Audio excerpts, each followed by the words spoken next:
Hi, this is Diana and welcome to Crafted Sweetly. In this video, I will show you how to make a card where the front panel looks like. You will need some acetate, and for this I'm using the largest cutter from the Crafter's Companion Scalloped nested set.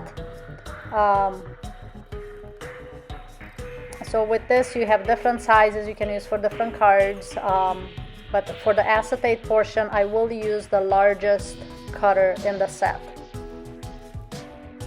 And I will run this through the Gemini Junior. I love the Gemini Junior because it just works so well to cut all these dies. And I set up the sandwich. I pretty much set down everything with it, the magnetic shim and the plastic as well as the metal, because I want to make sure it cuts through the acetate. Through paper you really don't need the metal, but I wanted the metal because I'm cutting acetate and I wanted to make sure that it cuts completely.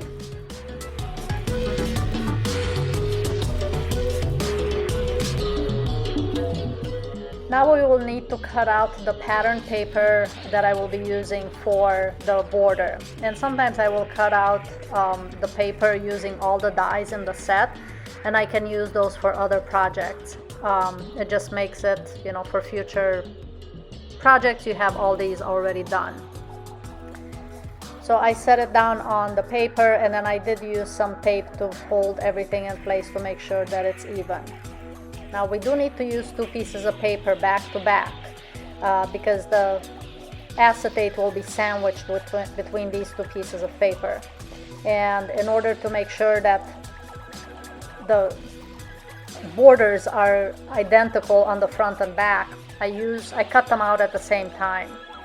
If you were to cut them out separately, it's pretty hard to get things even. So then you can move it a little bit to make sure, but if it's not quite perfect, then you would be able to see from the back side to the front. So just use two pieces of paper and then they will match perfectly. So you can tape everything to one side, but then take another piece of paper and place it upside down underneath this first set of the first paper. That way we cut everything and everything matches.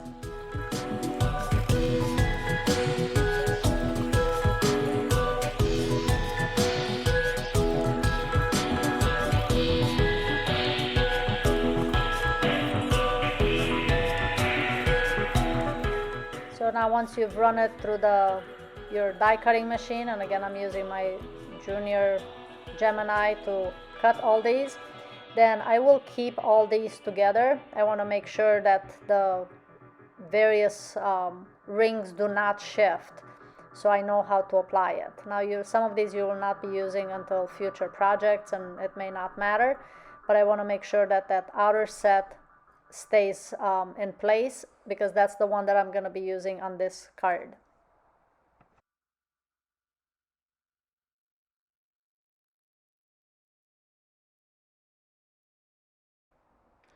Then we'll take the largest ring and I'm going to apply some glue to it. You don't need very much, just a few dots all the way around, and this will be glued onto the front of the acetate.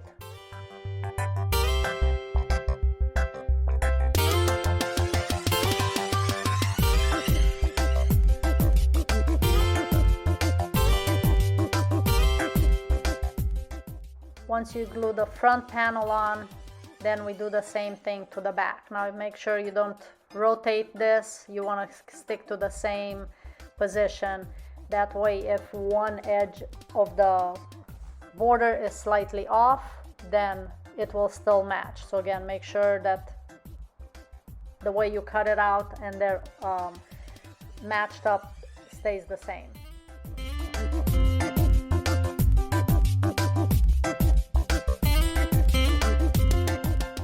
With this card, I will use two sets of the rings that I created with these dies, so that first I'll glue the back to this outer ring, and then I will use one more ring of border, another border that I will place inside.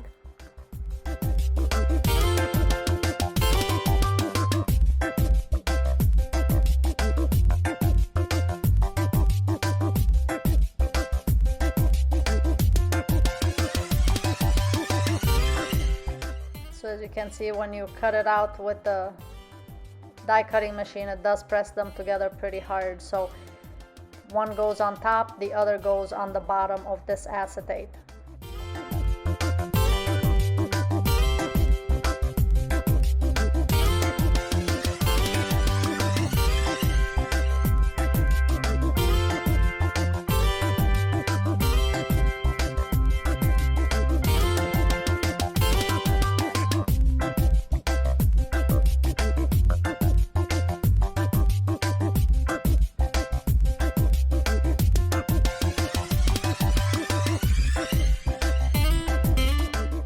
We will also cut out two just plain white cardstock, two more of the same size that the card is going to be, because that's the one we'll use to stamp a sentiment on, and then the next layer will have where you can write a message to the recipient. So I'll score the upper portion of the card so that I can glue it to the front, and that way when you open the card it still opens up nicely, it doesn't bend the front.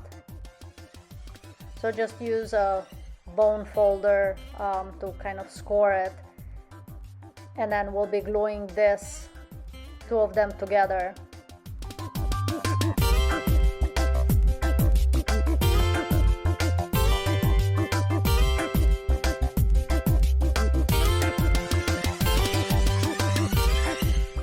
So once you apply a little glue just to the portion above the score line, we'll glue the front panel on. And then you can just let it sit for a minute until it dries. You can place something heavy on top if you'd like.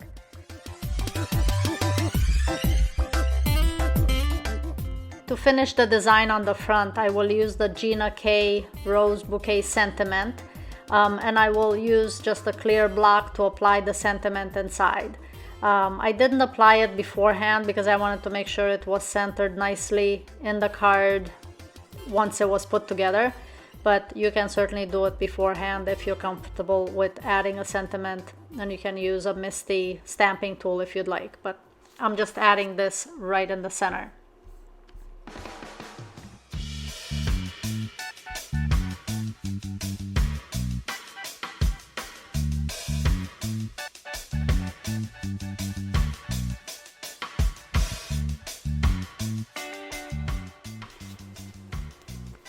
And then to finish off in the front, I'm using some die cuts of leaves that I've had. And oftentimes I'll cut out a bunch of different embellishments that I can use on my cards. So I'll use the leaves, and then using Anna Griffin die set that I had with flower cutting, I'll use that with the foam square to give it a little bit of dimension.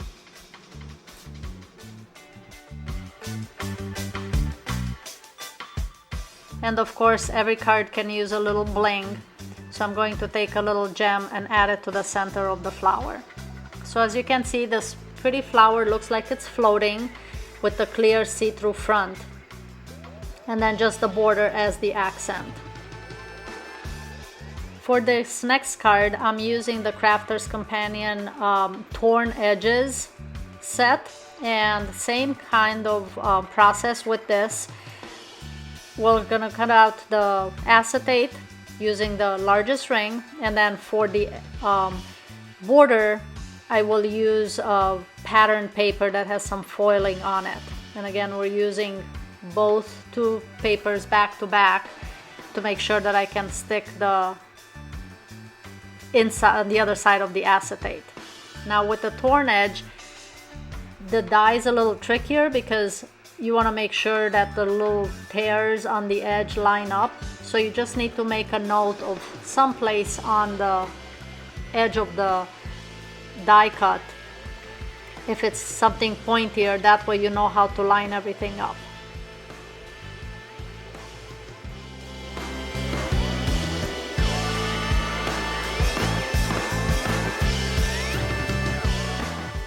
So we'll glue the border on top on the acetate, and then we'll repeat the process on the back.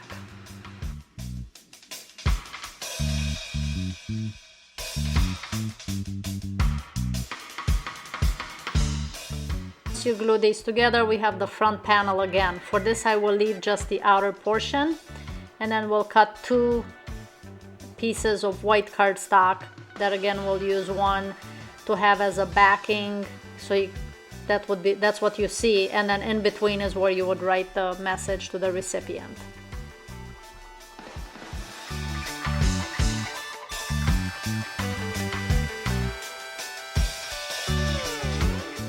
Now, as far as making sure that things line up properly, especially with a card like this, like I said, you need to find an area that is easy to spot. So here we have 2 little points on the torn edge portion that'll be easy to match, and those same 2 points are on this side of the card. So once I do that, they match. And we will mark score line. I use the lines on my working mat to make sure that everything is straight, and I will score the little tab that I use to fold the card.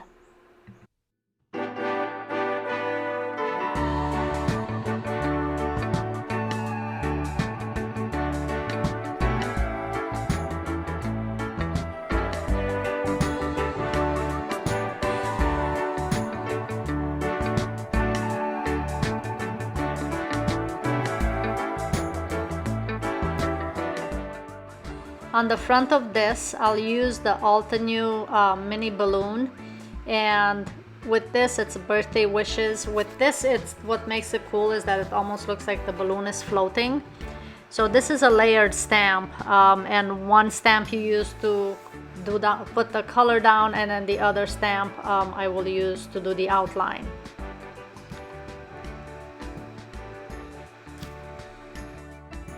So for this I will use my Misty for placement, and I'll use this darker pink for the inside of the balloon. And what's nice with this stamping platform is that if you think that it's not dark enough, you can repeat the process and it does stay in place, so you can do it on top multiple times. So I'll take the next stamp, and with this I'll just use black to stamp around it to give it an outline. So we'll stamp this around the heart, and then you can see it has a nice outline for the card. This set also does have a die that you can use to cut this balloon out. And for this, because it's such a little die, I'm using my diamond press marquee to cut out the design. Because I want to glue another balloon on the back, I'm actually cutting the balloon and a piece of white in the same design, same shape. So that way I can glue one in the front and one in the back.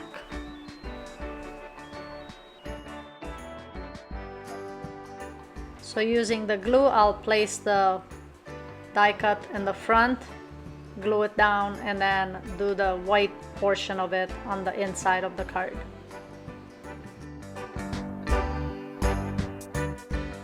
And for the sentiment for this, I'm using a scrap piece of vinyl, permanent vinyl, that I will cut again with the diamond press and then transfer it onto the acetate. If you want to check out a video on how to use vinyl scraps, I do have that video right above. And I also have a link in the description for all the various supplies that I'm using to create these cards.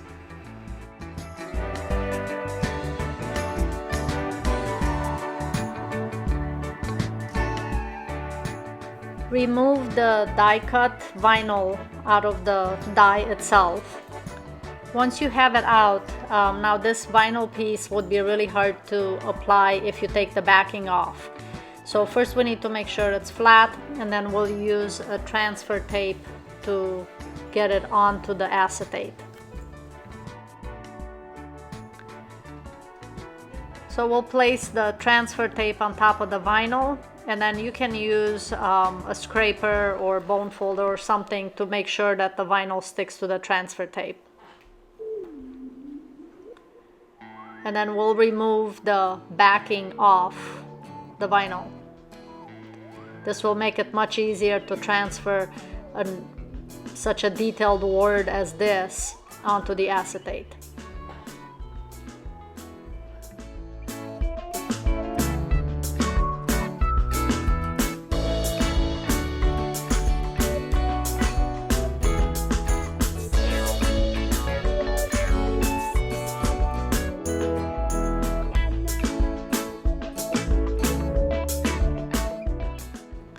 And for this I will use a Sharpie just to give the balloon a little string as it's kind of floating in the air.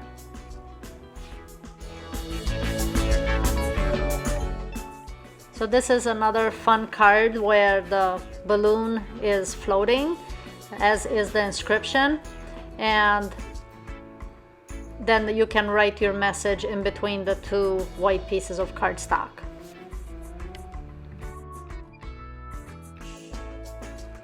For this last card, I'm using the Card Making Magic set of dies, and this has lots and lots of dies in it, and it's one of the ones that creates a border. But for this you actually need 3 different pieces from it, because we'll cut the outer portion and then the inner portion, plus the one that cuts out the intricate pieces. So first we'll use the largest to cut the acetate out, and then the 3 pieces to cut out the border. And I use the pattern paper for this, but the cool thing with this is that it gives it a much lighter feel, whereas a solid border, this one has more additional little pieces cut out with this Card Making Magic die, so it has even more of an intricate pattern to it. So once you glue the front and back to it like we did in the previous cards, for this I will use a blue and a white cardstock to glue together. So I'll score again the area where I will glue the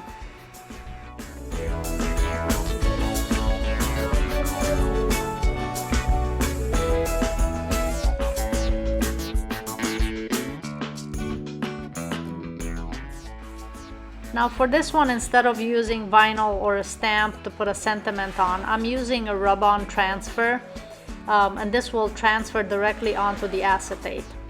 So I'm using my bone folder, and you need to make sure that this does not shift until the sentiment is actually transferred onto the acetate.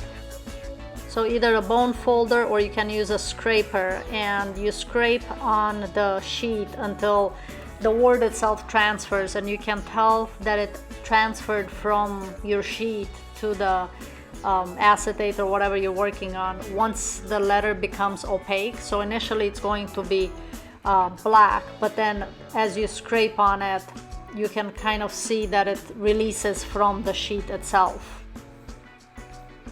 So you just have to apply heavy pressure on it to make sure that there's enough pressure for it to transfer over.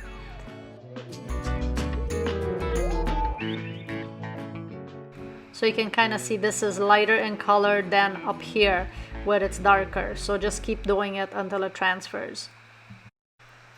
So once it does, you lift it and the message got transferred onto the acetate. For this I will use a larger flower as the focal point, and I will add some glue to the back of the flower to glue it onto the acetate. And then you will need just a circle of white piece of paper to glue to the back to hide the glue.